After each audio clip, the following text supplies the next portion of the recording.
Então, muito boa tarde a todos, bem-vindos a mais um encontro organizado pela escritora e jornalista Nazé Ricardo Chatil. Hoje conta com a participação da escritora Thais Ramos, da escritora Eliana Bueno Ribeiro, do professor e escritor Leonardo Tones e do escritor Marco Guimarães. Na assistência temos a artista Carolina Vigna e a escritora Fernanda Vittar.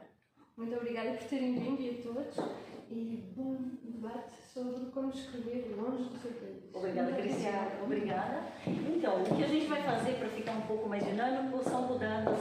A primeira rodada eu vou fazer a rodada de apresentação, tá bom? Porque a Cristina falou os nomes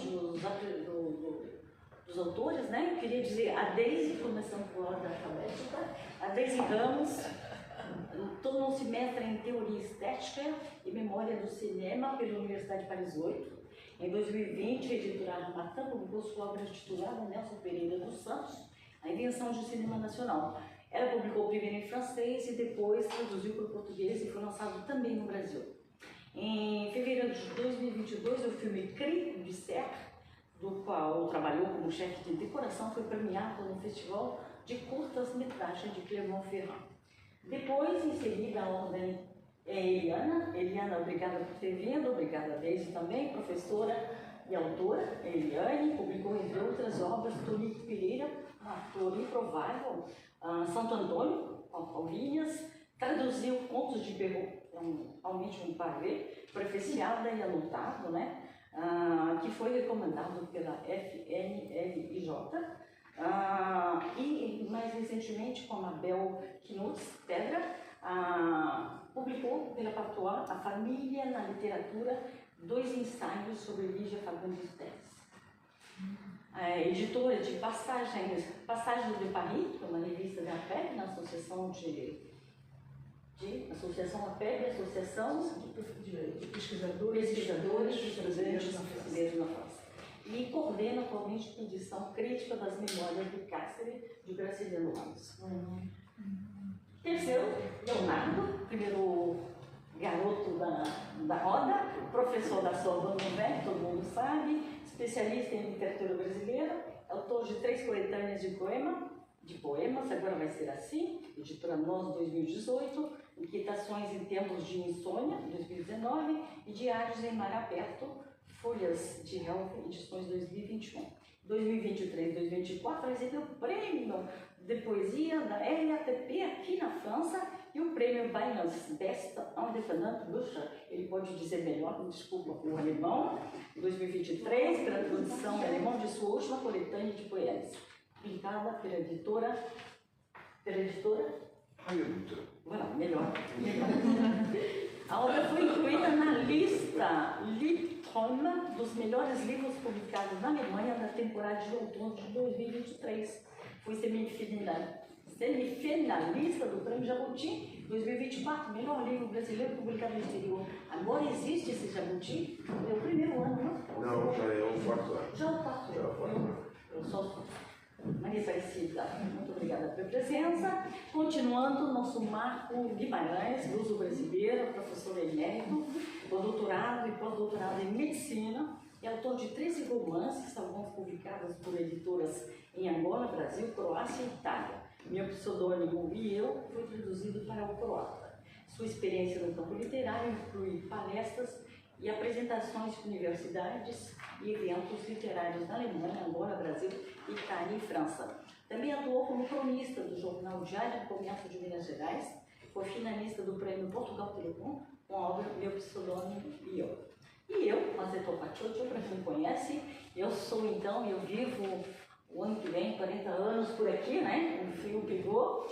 E eu comecei a publicar em 2010, tenho 14 livros publicados, o último recente, Mais Agitados, que eu acabei de lançar no Brasil agora em novembro. Eu trouxe alguns exemplares aqui. E tenho 3 livros à procura de editor, depois a gente vai trocar figurinhas para ver como é que encontra esse editor estacionalmente, se está fora do país, ajuda, não ajuda, como é que é isso. Então, obrigada a todos por ter vindo aqui, aceitado o meu convite para participar dessa roda. Então, como escrever no exterior ajuda ou não ajuda, quais são os pontos negativos e positivos, não é? Eu queria a primeira rodada, a segunda rodada, né, após essa apresentação, como é que, eu tinha me dito, eu vou fazer essa pergunta antes e depois, mas eu acho que de cara, porque tem muitas outras questões que vão entrar por aqui. Eu vou começar pela direita, Eliana. Como é que é para você escrever, né? Você começou a escrever, nós todos, aliás, começamos a escrever fora do país, não é? Então, o que isso muda ou não muda na tua forma de escrever, que está longe do país? Bem, eu comecei a escrever, como mais acaba de dizer, né? Eu comecei a escrever aqui, digamos, de uma maneira, de uma forma, digamos, profissional, que eu sou professora universitária. Então, até então, eu escrevia ensaios, publicava, mas eu não tinha nada, digamos assim, vocacional, digamos assim. Não tinha, vou escrever isso, eu escrevia o que era preciso fazer. Né? E quando eu me deparei com essa questão do estrangeiro, né? Com essa questão do estar no estrangeiro, existe um buraco de relação. Você fica procurando o que você é. E aí veio a escrita. Então, veio a escrita, poderia ter vindo sobre a França, mas não, veio sobre o Brasil, porque é o que eu conheço mais. Apesar de viver muitos anos aqui, eu vivo há mais de 30 aqui, o que eu ainda conheço mais é o Brasil. Então, o primeiro livro foi um livro, digamos assim, sobre a minha juventude, sobre a juventude da minha geração no Brasil. Teve um tema, que foi a autobiografia não autorizada do ator Tonico Pereira. O livro se chama Tonico Pereira, uma autobiografia não autorizada, quer dizer, é uma brincadeira dele com ele mesmo. Né? Foi uma série de entrevistas que eu editei, mas a maneira de editar faz toda a diferença, né? A maneira de editar é a sua pata autoral. Né? Então, foi uma biografia que eu fiz a partir de entrevistas dele, quer dizer, a biografia toda na primeira pessoa, e colhendo depoimentos de contemporâneos dele e meus, que nós somos da mesma geração. Né? Eliane, mas me desculpa te cortar, não, mas se você tivesse escrito no Brasil, teria alterado alguma coisa na tua forma de abordar o tema ou não? Bom, em primeiro lugar, como eu não escrevi nada de fôlego no Brasil, eu não tenho essa comparação.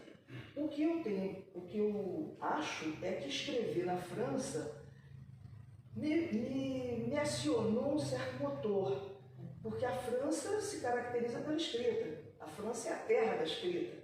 Né? Walter Benjamin diz que Paris é uma biblioteca atravessada pelo centro. É a definição de Benjamin de Paris. Né? Então, escrever em Paris é quase natural. Quer dizer, um grande passeio em Paris é pelas bibliotecas, as bibliotecas parisienses. Né?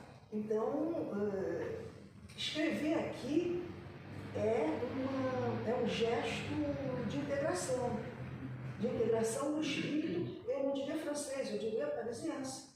Quer dizer, nessa mistura de culturas, de falas, de desejos, né? Que é Paris. Obrigada, Eliane. Vamos fazer a roda girar e a gente vai voltar para outras questões que isso implica, né? Vamos continuar a roda por aqui. Leonardo, como é que é para você? Bom, em primeiro lugar, quero agradecer o convite da Mazé, agradecer a presença de todas e todos. Né?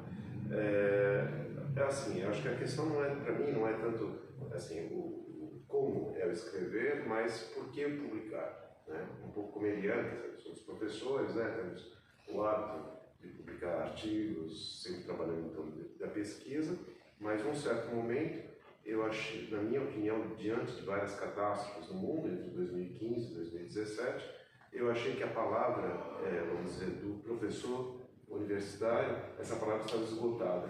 E havia necessidade de um outro mecanismo para que eu pudesse expressar meu espanto, meu descontentamento em relação a duas catástrofes ocorridas, né, de maneira circunstancial. 2015, a questão do terrorismo na França, que aquilo me atacou pessoalmente, uma vez que perdemos estudantes da universidade, e, é claro, a crise da chamada crise dos refugiados, que não é uma crise em si, é uma crise sobretudo discursiva. Como era uma crise discursiva, eu não via nada dentro do âmbito universitário que desse conta dessa situação e também nada que desse conta no Brasil. O Brasil marcado por seus vários silenciamentos, e um desses silenciamentos, é claro, é relativo às pessoas em situação de refúgio.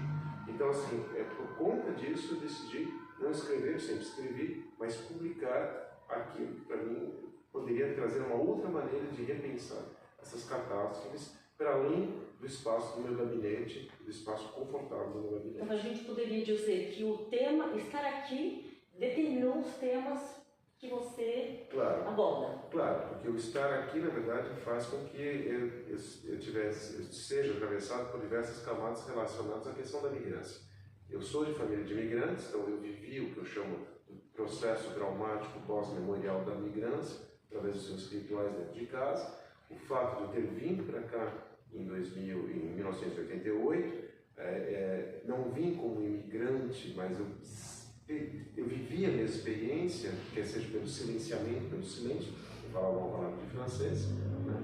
E, é claro, me deparando com a catástrofe de 2017, né, em que eu tive uma necessidade de fazer algo, e a única arma que eu dispunha, que eu sabia utilizar, era a pena, né, a caneta. E vendo, sobretudo, que no Brasil essa crise não era abordada em espaço nenhum, espaço literário nenhum. Em 2017, eu fiz um levantamento, havia 3 poetas que tinham abordado essa questão. Itamar Vieira tinha publicado um conto sobre a questão de pessoas em situação de refúgio e nada mais. Então, assim, diante desse silenciamento, eu achei necessário trazer uma voz, né, questionando também, né, a validade dessa voz, mas trazer essa voz para falar de algo que me incomodava, que me incomoda ainda até hoje. Deise, para você, como é que é? Bom, a França não é o primeiro país que eu moro, né? Já moro em outros países, inclusive. Eu já fiz teatro nos Estados Unidos há algum tempo. E eu também venho, né, do direito, como você sabe. Então, esse encontro aqui com a escrita, que começou com uma mudança de profissão, né? Eu tenho quase 7 anos de universidade francesa, e eu decidi recomeçar minha vida profissional, que era um desejo de ir para a fotografia, para o cinema, né, que era uma coisa antiga. Mas quando eu cheguei nessa universidade, eu não vim dali por acaso, eu já vinha de outros meios artísticos, né, literários, né. Mas depois veio a escrita e a publicação, né. Bom, foi realmente uma coisa muito interessante essa, e de repente eu escrevia sobre um autor brasileiro, não era uma biografia dele, era um trabalho, né, uma escrita científica, mas ao mesmo tempo todos esses personagens, autores e cientistas e acadêmicos, pessoas do cinema, eles estavam presentes nessa minha escrita como esse brasileiro. Então, foi uma experiência para mim muito forte, e eu lembrei muito do Camus quando eu estava sempre me lembro dele, mas eu me lembrava sempre dessa frase: mesmo quando estamos desraizados, perdidos, né, parentese, ainda podemos ser mestres da nossa palavra. Então, foi esse encontro com o Nelson Pereira dos Santos, essa palavra, mesmo que ele estivesse junto com Tarkovsky, com Bergman, mesmo com Hitchcock, eu não perdi a palavra dele, então foi muito forte. Foi uma descoberta, quer dizer, eu já escrevia quando jovem, mas eu nunca tinha sido publicada, né? E agora eu continuo a tarefa. Depois a gente vai ver. Ela veio para mim, na verdade. Depois a gente vai ver publicar em que língua, né? Mas eu passo o Marcos para o Marcos, como é que é para você, Marcos? Bom, em primeiro lugar, obrigado, Mazé, por nos dar essa oportunidade. Obrigado a Cristina, que sempre nos acolhe com muita gentileza. Verdade. E obrigado a vocês por estarem aqui. Bom, eu vou fazer uma pequena contextualização, sabe? Para ver onde que eu posso me situar dentro desse universo, né? Que não é um universo de exilado, obviamente, porque o exilado tem uma fratura incurável, né, entre ele e o seu lar de origem, não é? Onde o sentimento, onde passa a haver uma exteriorização desse sentimento e o lar, inclusive, passa a ser uma realidade para esse. Eu pensei depois na imigração, que eu estou até que é o desabrigo, né? Na verdade é um desabrigo que pode ser indesejado, não é? E nesse caso, nesse desabrigo indesejado, essas pessoas ainda têm aquela coisa do lar bastante dentro de si, não é? E cada pureza da sua origem, não é? E para essas pessoas, eles têm uma dificuldade muito grande de se autorizar a serem as pessoas que não devem ser naquele momento para assimilar a cultura, que é preciso que se faça isso, não é? E aí então, quer dizer, eu acho que eu estou dentro do desabrigo do imigrante mais leve, não é? Que é o voluntário, não é? E nesse caso a questão do lar para mim desaparece um pouco. Mas você elegeu o Quartier Latin como um lar na França. Então, eu chego lá. A questão do lar desaparece um pouco, não é? E aí fica mais fácil, ficou muito mais fácil para mim, para esse imigrante, a se autorizar aquele que ele não quer ser no primeiro momento para assimilar a cultura. Não é? Então, eu acho que isso. E a minha experiência, eu já como adolescente, eu estou fazendo esse preâmbulo para poder responder a você. Como adolescente, eu já tinha uma visão um pouco diferente, era um pouco mal entendido pelas pessoas, porque eu achava que a gente não devia ter o espaço territorial delimitado, ou seja, que o pertencimento não devia ficar a um espaço territorial. Ou seja, que não devia haver fronteiras, na verdade, não é? E depois, mais para diante, quando estou como professor da Federal, eu entro num programa que era para levar implantação de programa de saúde para os estados brasileiros, não tive todos, para algumas cidades do interior. Eu ficava 6 meses fora do Rio de Janeiro. No Brasil há uma diversidade muito grande, é quase que um país em cada estado, não é? E depois o programa se estendeu para a América Latina e parte da Europa. Bom, o que eu quero dizer é o seguinte, é que para mim, sabe, mas não existe escrever no exterior, porque não existe exterior para mim. Entende? Eu me sinto... Eu posso escrever na Holanda, como às vezes faço isso, com pertencimento de lá. Ou aqui, ou no Rio de Janeiro, em Roma, Madrid. Então, sim, mas como é que esse tema moral, você decidiu de escrever romances que se passam no Quartier Latin? Sim, mas eu já escrevi esse romance que passa aqui quando eu estava na Alemanha, quando eu estava no Brasil. Quer dizer, eu não estava necessariamente aqui quando eu começo a escrever. Eu começo a escrever primeiro no Brasil, não é? E aí enfim... Então, para você não tem diferença entre escrever aqui no Brasil ou em qualquer lugar? Não tem fronteiras? Não há exterior para mim. Ok. E que eu fale um pouco da minha experiência. Então, eu sempre quis escrever, não sei porquê. Meus pais não tinham biblioteca, não tinham livro, nunca tive feito estudos e eu sabia que queria escrever. Eu fui fazer jornalismo porque é uma das profissões que que me ensinaria a escrever. Mas aí eu chego aqui, vou aprender francês, o tempo passa, filhos, netos, né? Em 2010 eu falei, não, agora está o momento de começar a publicar, né, o que eu escrevi. E então eu escrevo em relação com o Brasil, né? Eu sou nascida no Mato Grosso do Sul, morei em São Paulo e aqui. Então todas as minhas escritas têm as biografias. Maria da Aparecida não tem muito a ver, mas tem a ver porque é uma pessoa que viveu aqui muito tempo, um certo tipo de exilado, né? José Ibrahim esteve exilado por aqui, morou em Osasco, foi o presidente do caso metalúrgico de Osasco em 68. Então tem a ver com isso. Os meus romances, na Rota dos Traficantes de Obras de Arte, por exemplo, eu faço o personagem navegar entre o Paraguai, Mato Grosso do Sul, São Paulo e a França. Então tem essas coisas, né? Então, esses temas, né, França-Brasil, como você disse, a gente não tem casa, mas tem casa.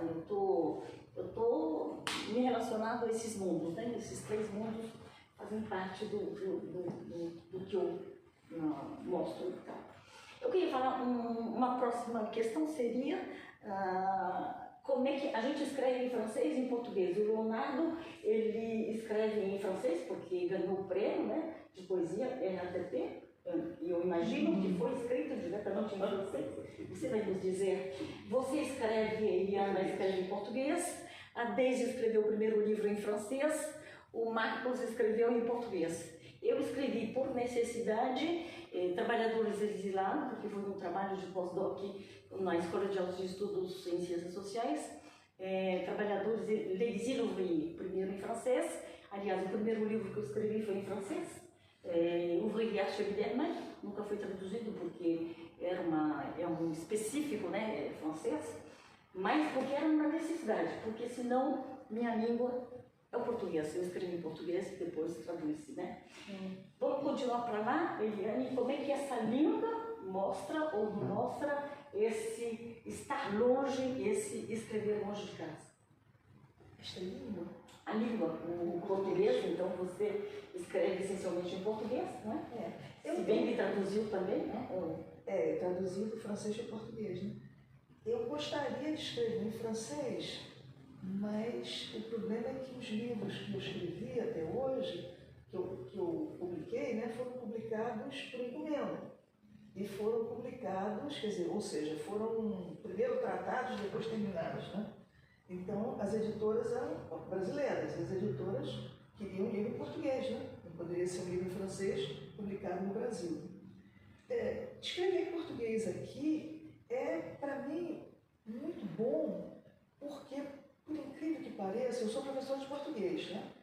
Mas, por incrível que pareça, o meu português se aperfeiçoou, se afinou, se você me permite esse barbarismo, em contato com o francês. Porque a língua francesa tem um determinado tipo de exigência que a língua portuguesa não tem. A língua portuguesa do Brasil, falada do Brasil, não tem.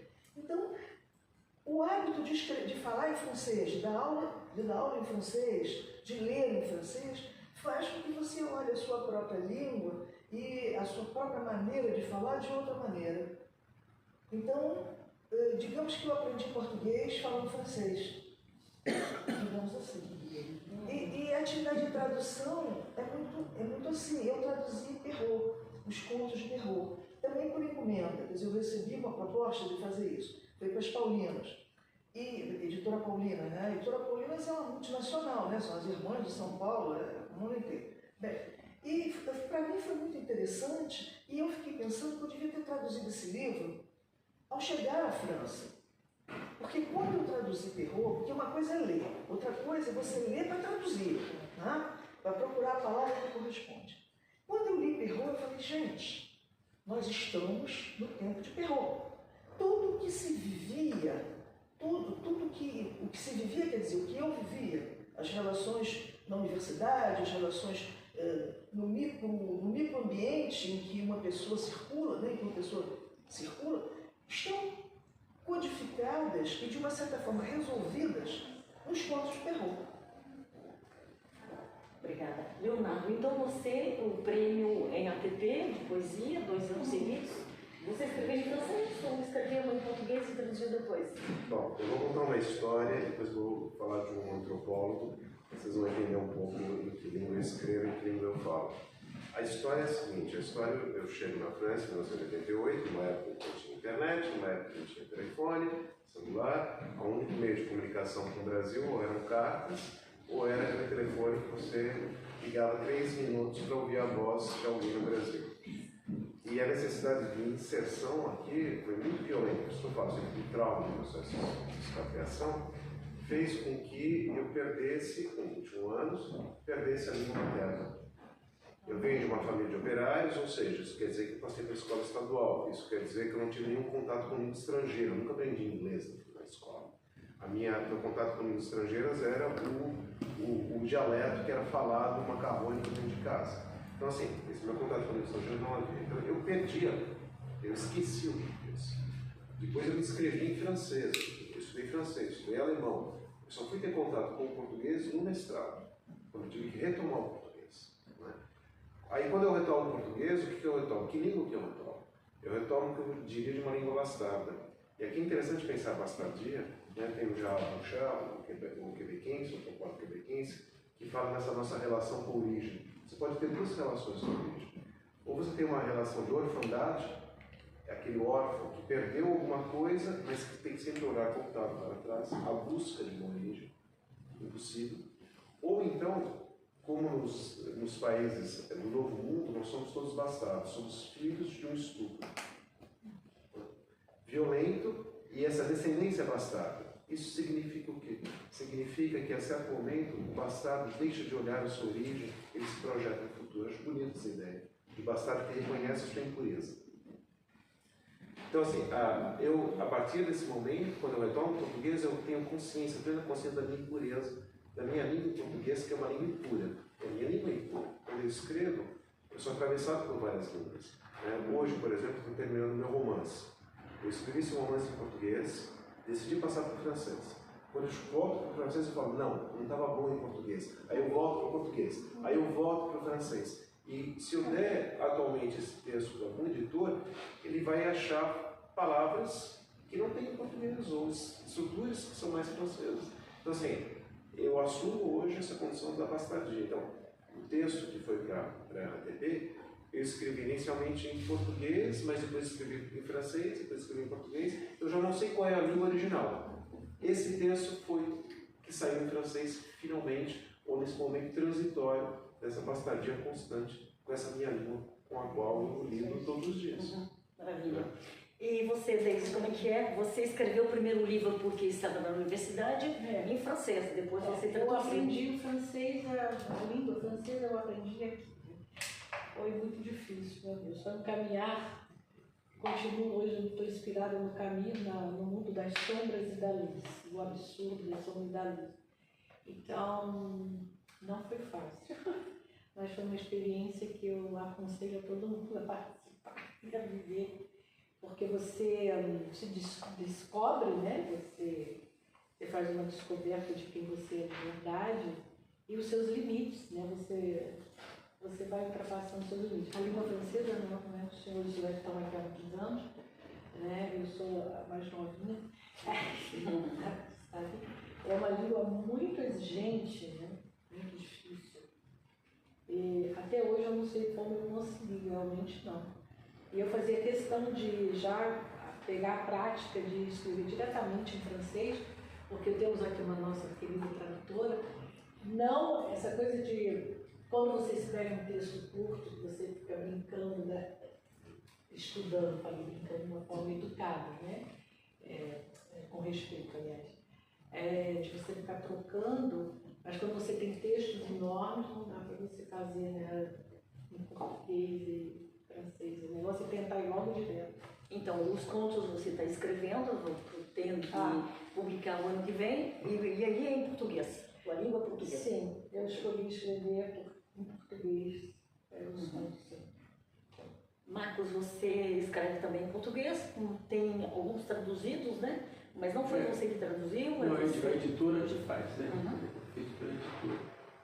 Eu tenho alguma dificuldade, e agora bastante acentuada com a idade, porque eu começo a misturar tudo com o idioma. Eu vou para a Holanda falar inglês, aí entra o francês, entra o espanhol, que eu falava muito bem, minha tese de medicina foi em espanhol. E então eu faço muita confusão. Mas eu escrevo em português, são as editoras que traduzem, né? Aqui na França não foi editora, foi pessoas que eu conheço que traduziram. Então, essa questão da tradução, vivendo fora, nós estamos aqui, digamos, mais próximo dos editores franceses. Isso, eu vou começar essa roda por aqui. Isso te ajuda, isso nos ajuda ou não ajuda? Em que o fato de estar no outro país ajuda nesse trabalho de tradução, que é uma necessidade nossa? Bom, se você há um problema, porque as editoras francesas, pelo menos eu tive uma experiência com uma editora, que é a Metalier, e ela disse, o teu livro está bom, mas perca a esperança, ela é muito direta, como todo europeu, né? Perca as esperanças, meu filho, porque você escreve sobre a França, eu não quero brasileiro escrevendo coisa de França, não. Então não vou te publicar nunca. Ela falou assim mesmo. É muito difícil, né? A gente agora, com a União Europeia de Escritores de Língua Portuguesa, temos a Mazé foi uma das fundadoras, nossa ex-presidente, que me deixou uma banana na mão, que eu sou vice-presidente, mas eu descasquei essa banana logo e coloquei a Deise como presidente. Então, nós estamos tentando, com a União Europeia de Língua Portuguesa, de Escritores de Língua Portuguesa, abrir um espaço, né, para ver se a gente consegue ter mais visibilidade e conseguir editores para... Que a gente sabe, cerca de 2% das traduções francesas são do português de Portugal, ou português de Portugal. É imenso, né, a língua portuguesa, e a gente tem pronto pouco obras publicadas. É muito importante, só para complementar, para você ter uma obra publicada num país que não o seu, não é, de origem, você tem que vender muito no seu país, você tem que ter uma visibilidade muito boa, ou participar de um prêmio e ser finalista. Eu fui traduzido na Croácia porque entrei no Portugal Telecom, por isso consegui fazer. E a editora entrou em contato com o editor de São Paulo. Senão, não vai. É difícil. É difícil. Deise. Eu completo o que o Marco disse, estamos à procura. Estamos à procura de... Estou olhando para cá. Estamos à procura de tradutores. Uhum. Bastante... Uma das primeiras questões que antes de criar a União Europeia de Escritores de Língua Portuguesa, com Dominique Stunescu, que é o secretário da UELP, a gente tinha falado sobre a possibilidade de criar uma editora. Como é que a gente faz, né? Então veio essa possibilidade de criar a editora, não foi criada, a gente criou a União e o trabalho está para fazer. Mas o nosso professor, amigo, autor, ele tem, né? Então, em francês, tem um livro em alemão, Sim. não é? Como é que é essa questão de tradução para você, de encontrar tradutor ou aqui, né? Aqui na França, as poesias que você teve prêmio é uma coisa. Os teus livros, foi o último que foi editado em alemão. Isso. Então, fica o francês. A gente está aqui na França, é complicado, não é complicado para você? Como é que você sente essa... Olha, assim, eu acho mais difícil atualmente, para quem mora fora, publicar no Brasil do que publicar aqui, né? Eu acho que a questão a gente pode colocar até desse viés, porque o campo literário nacional é extremamente endógeno e tudo é formatado, uma visão extremamente nacionalista, né, que vem, acho que vem desde o período da ditadura, para residentes nacionais. Então, assim, o Brasil ele não tem a capacidade de enxergar o campo literário expandido, que a gente fala, que é uma tradição francesa, né, autores que não são francófonos que publicam em francês, ou que são considerados, chamados essa francofonia, eles falam em francês, mas que moram fora da França, né? O Brasil não vê isso. Então, todos os prêmios literários sendo residentes para o Brasil. Todo edital tem que ser uma residência no Brasil. Então, eu acho mais difícil hoje publicar no Brasil do que publicar fora. Claro, publicar fora tem a questão também do campo literário, de como você se relaciona com editoras, ou também de um campo literário extremamente formatado em relação à visão que ele tem do outro país. Só lembrar, por exemplo, 2015, quando eu fui curador do Salão do Livro, né, então eu ia junto às editoras, propor, né, autores, né, eu fui vender autores, claro. Né, aí os editores falaram, mas eu lembro de quando eu cheguei com o Michel Lauer, que era o Diário da Queda, né, que falava sobre a questão do Auschwitz, os brasileiros falando de Auschwitz, aí eu falei, por que não pode? Na hora eu falei, por que não pode? O que vocês esperam do Brasil? Né? Que aí é a questão desses velhos clichês. Né? E hoje a gente também ainda está formatado dentro desses clichês, porque, por exemplo, o que é vendido, o que é traduzido hoje, se vocês pegarem, por exemplo, nas descrições dos livros que estão sendo vendidos no Brasil, todos têm uma relação com ancestralidades. Né? Então a gente sai do clichê do exotismo para cair no clichê da ancestralidade. É uma questão de mercado. Tudo bem. Né? Então, assim, para furar esse mercado é difícil. Como eu estou escrevendo poesia, ninguém lê poesia. Poesia é seita. Poesia, então, assim, editor alemão achou interessante, gostou da temática, né? E falou, vamos traduzir, isso aqui é um trabalho de 2 anos de tradução. Né? E talvez o campo literário alemão ele seja mais aberto a questões, digamos, a um olhar sul sobre o norte do que o francês, que ainda é muito piguista, centrado, né, nas suas próprias questões e só aceita, na verdade, quem faz parte desse mesmo espaço. Né? Então, assim, no caso da poesia também é um pouco diferente, a gente tem outros caminhos, né? Muita publicação em revista, então assim, tem um monte de publicação em grego, em turco, mas também ninguém lê, não tem problema. E também não é um problema, assim, a questão não é traduzir, a questão é, vai ter leitor? Né? Então, assim, publicar um livro é bacana, mas onde que esse livro vai chegar? Vai chegar numa biblioteca? Vai chegar nas mãos do leitor? Eu acho que esse trabalho que a gente faz, por exemplo, que você faz, de encontrar pessoas, divulgar pelas redes sociais, né, que é um trabalho de família, esse é um trabalho até muito mais importante que a tradução. Você está fazendo uma tradução, você é tradutor. Porque o tradutor é simplesmente o passante, o mediador, o atravessador. Então você é um atravessador. Obrigada. Então, e eu queria te acrescentar, porque é verdade, essa dificuldade de editar no Brasil, né? Sim. Eu tenho 3 livros, estou procurando um editor, e vou encontrar, mas não é fácil. E esse esquema de editais, eu sou nascida no Mato Grosso do Sul, e eu não moro lá, mas sou nascida lá. No Rio de Janeiro você mora ou você vive, você pode participar de editais. Isso. Não é o meu caso. E muitos prêmios brasileiros são para residentes no Brasil. São raros os prêmios, né, que a gente pode concorrer morando aqui fora. Para você, como é que é? Então, esse esquema de tradução, né, que era a minha questão inicial, você não tem livro traduzido para o francês. Como é que você vê? Tem alguma possibilidade? Foi buscar em relação ao... Eu não fui buscar porque o que eu escrevi até agora não seria o caso de traduzir. Quer dizer, o último livro que eu publiquei é um ensaio, junto com uma outra pessoa, junto com uma amiga, um ensaio sobre Lígia Fagundes Telles. Só que o ensaio só vai interessar a quem trabalha com aquele tema. Quer dizer, na França, quem se interessa por Lígia Fagundes Telles fala português. Quer dizer, Lígia Fagundes Telles está traduzida em francês. Quer dizer, ler Lígia é uma coisa, agora ler sobre Lígia é quem fala português, quem está estudando português. Então, não vale a pena. Né? O pessoal da universidade não precisa que eu traduza um livro de Lígia, se ele estiver interessado, ele vai. Né?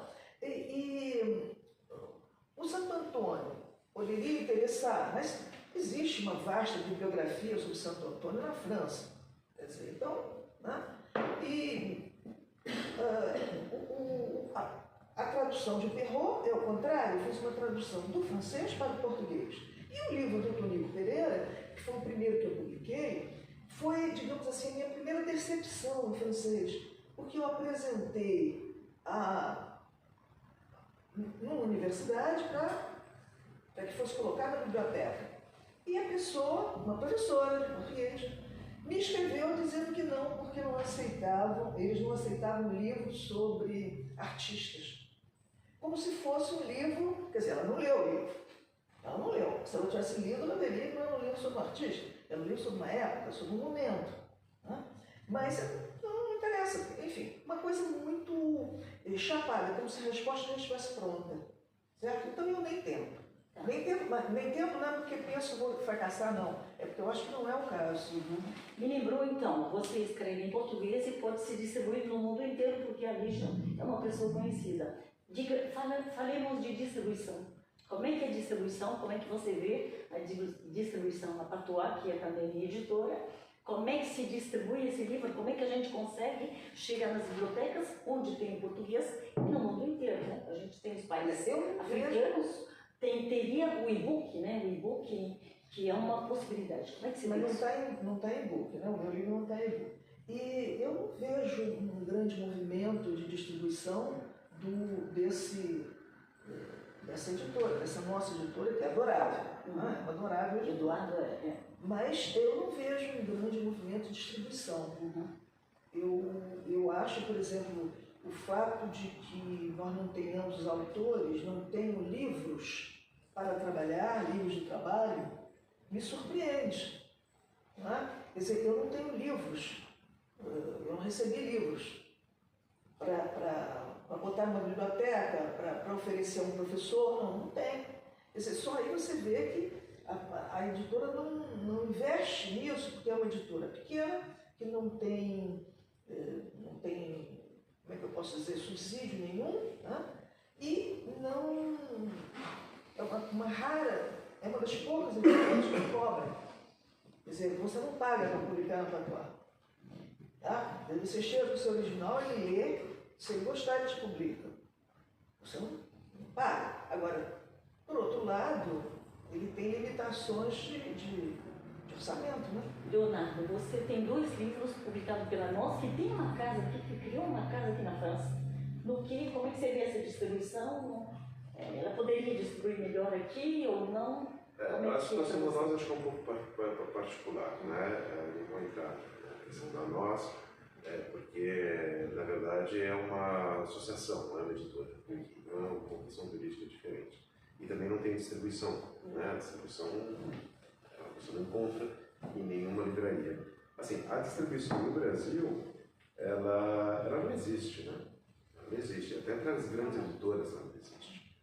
Não é uma distribuidora que distribua livros da Companhia das Letras no Nordeste, como não há livros da CEP que cheguem no sul do Brasil, né? Vamos partir do princípio que ela não existe.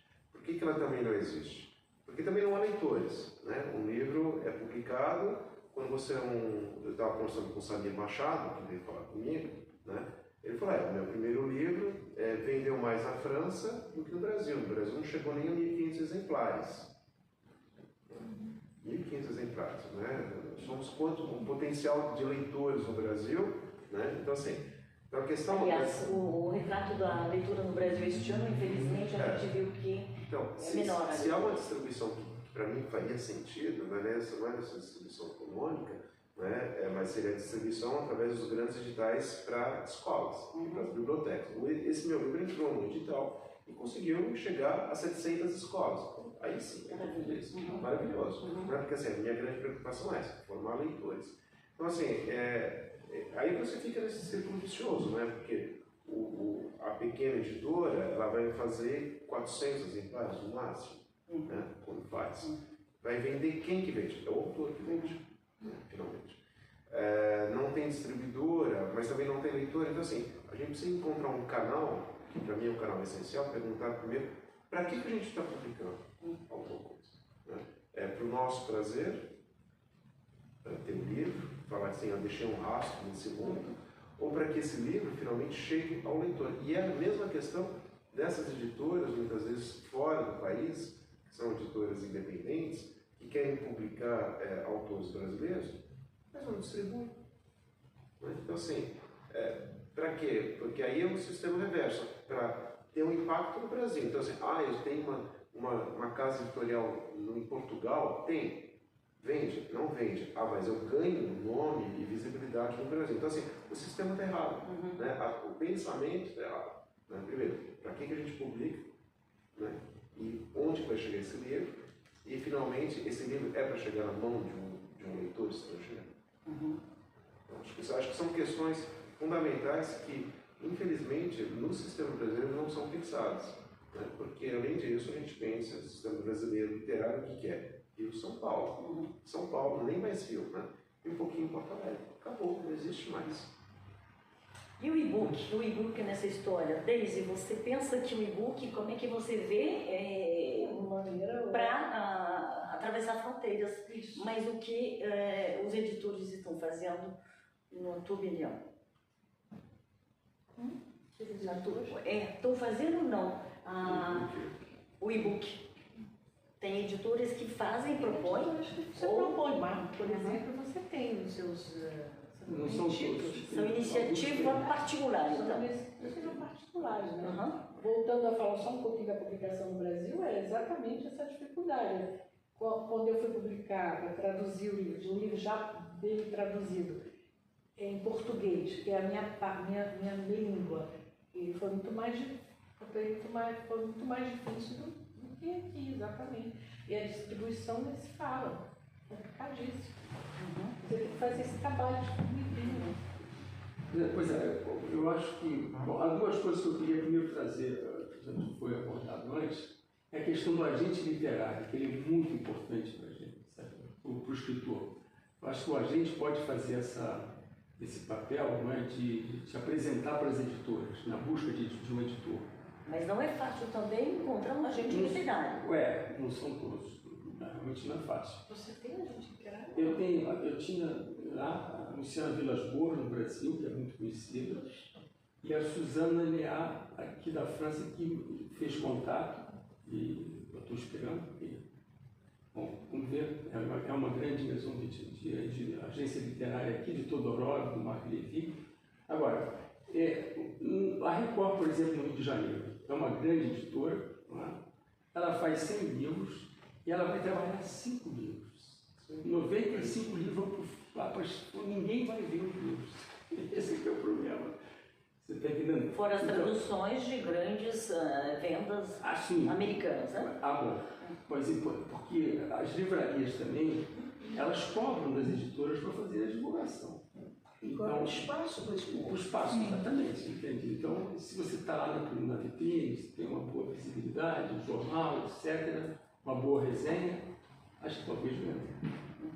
Vamos continuar para lá, vamos abordar um outro ponto, que é a gente falou de alguns pontos positivos e negativos, mas você abordaria algum ponto positivo, Eliana, sobre escrever longe da pátria?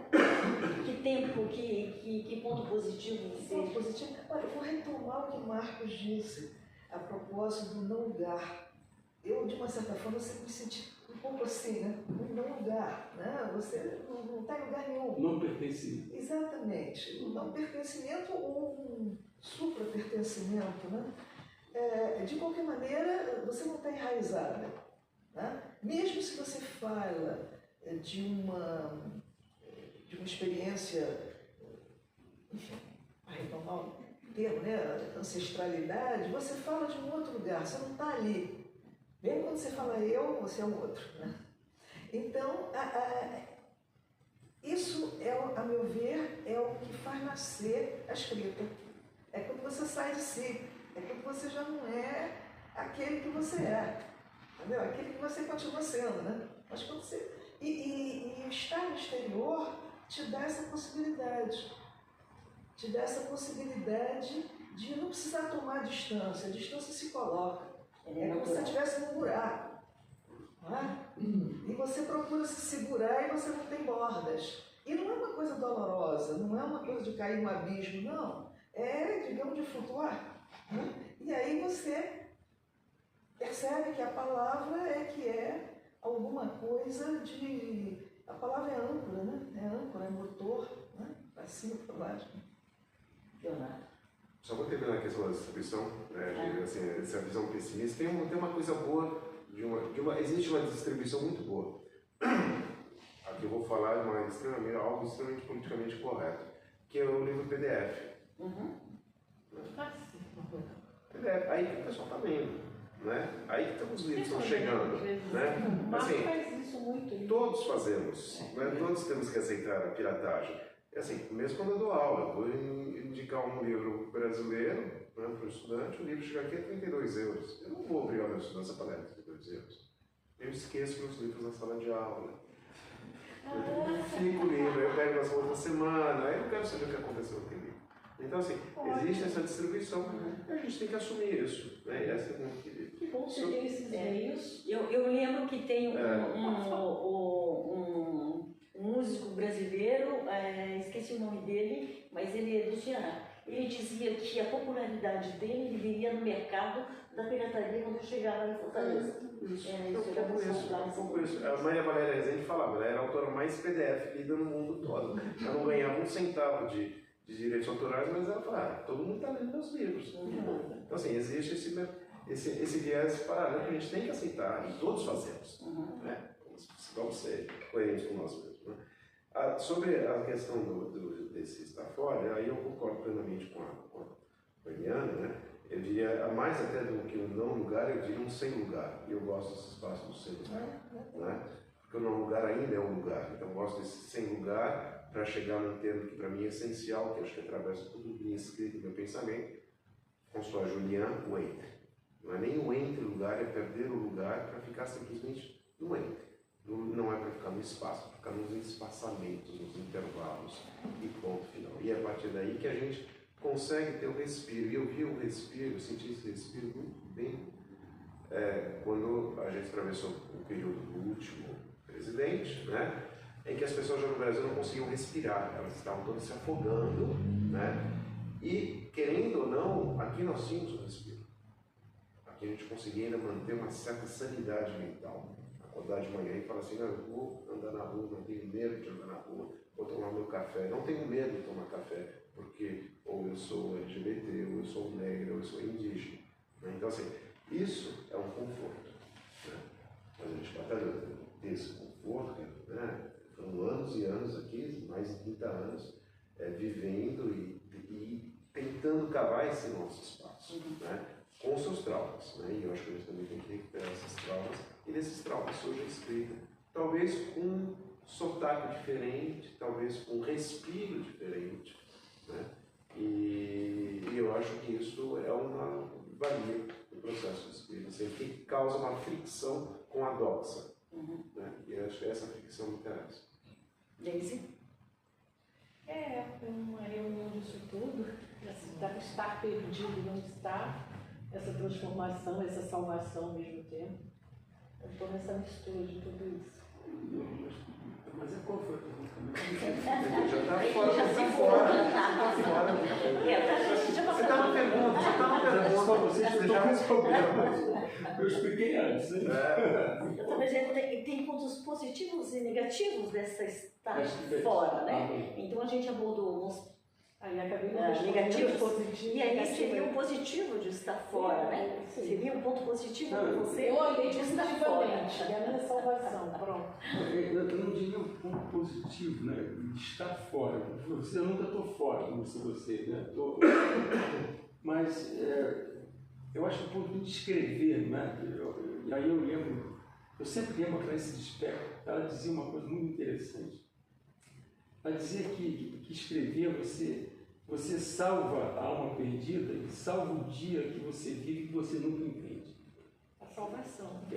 Uma salvação. Então, é uma salvação, realmente. Entende? Então, quando você deixa essa força da ficção carregar você para dentro dela, né? Quer dizer, você transpor a barreira do mundo que você está vivendo e entrar no mundo imaginário que essa ficção está te oferecendo, aí acho que esse é o ponto positivo de escrever fora ou dentro. Eu só queria perguntar que horas são, por favor. 8 e 6. Como? 8 e 6. 8 e 6, porque eu não queria ultrapassar uma hora de forma que a gente possa ver os livros e fazer. Não, justamente, eu queria passar a última questão para o público, uma ou duas questões.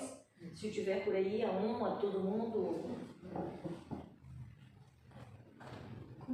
Uma pergunta, como que vocês veem hoje as redes sociais? Porque está longe do seu país, as redes sociais podem ser um meio de chegar até o público, mas ao mesmo tempo consomem tempo. Para ter uma visibilidade nas redes sociais, a gente perde um tempo precioso que a gente poderia estar escrevendo.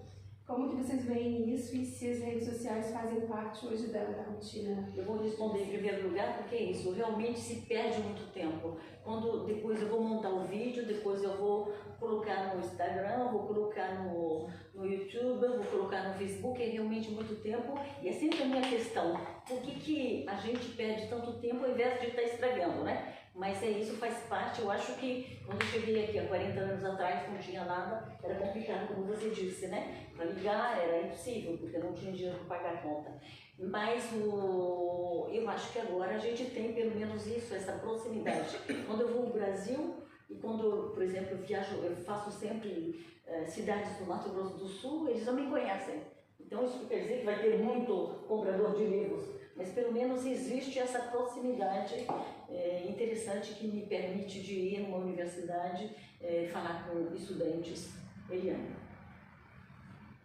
essa questão As redes sociais. das redes sociais, a importância, como é que você talvez usa ou Eu usa ou não? uso muito porque é a minha conexão, enfim, com o Brasil. Para mim é muito importante e eu uso muito. Realmente, eu não diria que a gente perde tempo, a gente usa muito tempo, né? A gente despende muito tempo. Leonardo. A Nislene, que está estudando aqui, ela conhece as redes sociais. Eu sou professor pop, né? Então não estou nem assim. Tem rede social, vamos utilizar a rede social, né, gente? Não tem problema nenhum. Assim, eu não sou de ficar vendo a rede social, eu sou de postar em rede social. Né?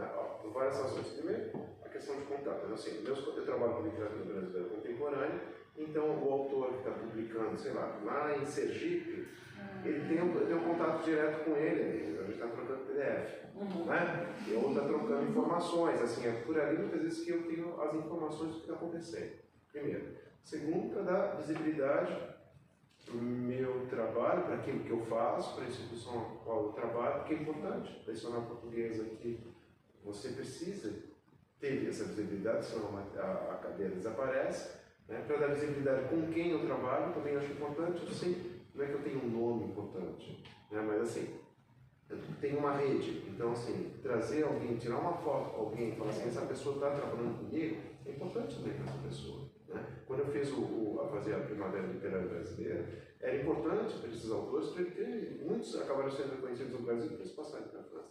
Então assim, eu não vejo problema. Eu tinha até uma conta de TikTok que eu fechei, que eu era o cara mais chato do TikTok, porque eu colocava, eu sou o cara mais chato, coloco uma câmera na frente e leio um poema, blá, blá, blá, blá, acabou.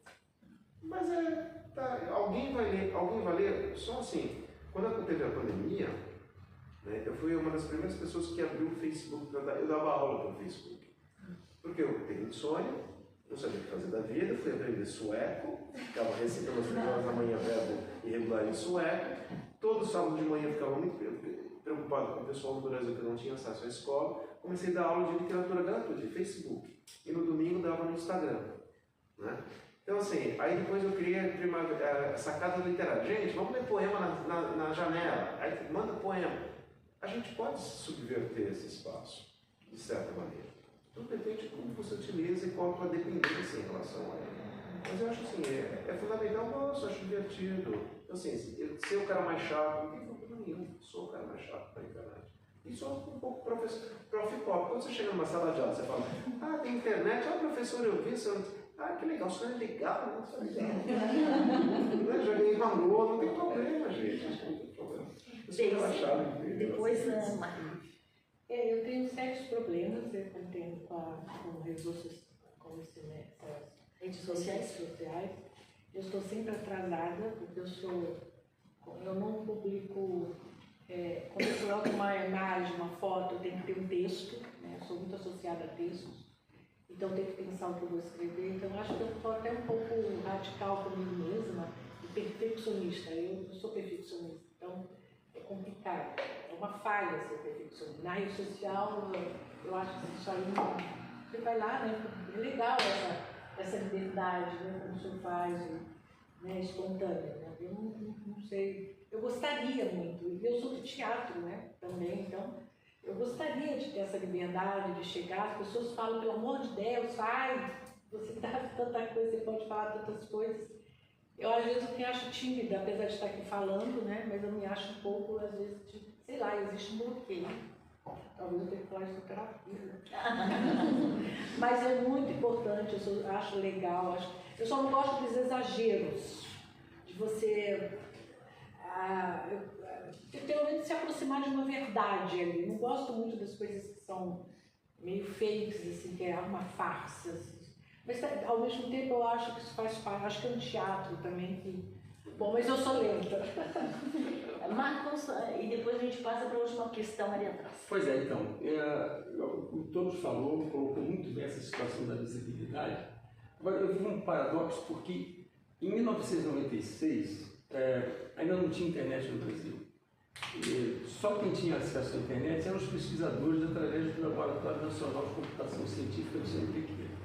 E o CNPq me convidou naquela época, a mim, um dentista e um arquiteto, para colocar a primeira página web no ar. A minha era Prevenção de Dor nas Costas em Adolescentes, que tinha sido a minha tese de pós-doutorado, mas estava em inglês, quer dizer, o Brasil não conseguia ver ainda, não sei quem tinha acesso.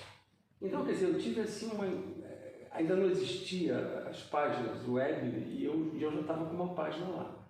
Hoje, eu sou um escritor fadado ao esquecimento, porque eu não estou em Facebook, eu não estou no Instagram, ainda que reconheça, como todos disse, a importância disso aí, da visibilidade. Mas eu tenho meus motivos particulares para não participar disso aí. E por isso que eu digo, eu estou fadado ao esquecimento já. Eu já era esquecido, agora então eu estou mais esquecido. Você tinha uma questão? Sim. Tem. Para quem? Para todo mundo? Para uma pessoa em particular? Não, para todos que quiserem responder. É sobre o processo de criação, escrita e a memória. Como é que vocês fizeram esse processo de escrita? E se a escrita, porque muitos assim falaram, né, sobre essa relação, eu escrevo, e ao escrever eu exercito a língua, e eu queria saber como é esse processo na hora da criação, qual é a relação com a memória e como vocês veem essa questão hoje, porque vocês estão falando muito sobre essa questão, como é que a memória e como é esse processo para vocês? Vamos começar pela Eliana? Eu não escrevo ficção. Eu traduzo, eu sou tradutora e eu escrevi 2 biografias, uma de Dr. Pereira, da qual eu falei aqui, e uma de Santo Antônio, uma biografia do Santo Antônio. Então, o resto são livros acadêmicos, são ensaios acadêmicos. Então não é bem o caso. Talvez quem escreva ficção tenha mais o que dizer a esse respeito, né? Leonardo? Depende, assim, acho que quando a gente começa a escrever, por exemplo, né, a gente cria algum objetivo, né, que seja temático, que alguma coisa te incomoda, né, então assim, os diários foi o enclausuramento do lockdown, situação no Brasil, situação de pessoas em refúgio. O que eu estou escrevendo agora em poesia sentir vontade de escrever sobre vento. Inicialmente era um vento, mas esse vento se tornou uma tempestade agora, né? Um furacão. O romance tem a ver com uma situação muito trágica que eu vivi em 2018, e eu estou escrevendo cartas como um suicida. Um rapaz se suicidou. Então, você tem o elemento que desencadeia o processo de escrita.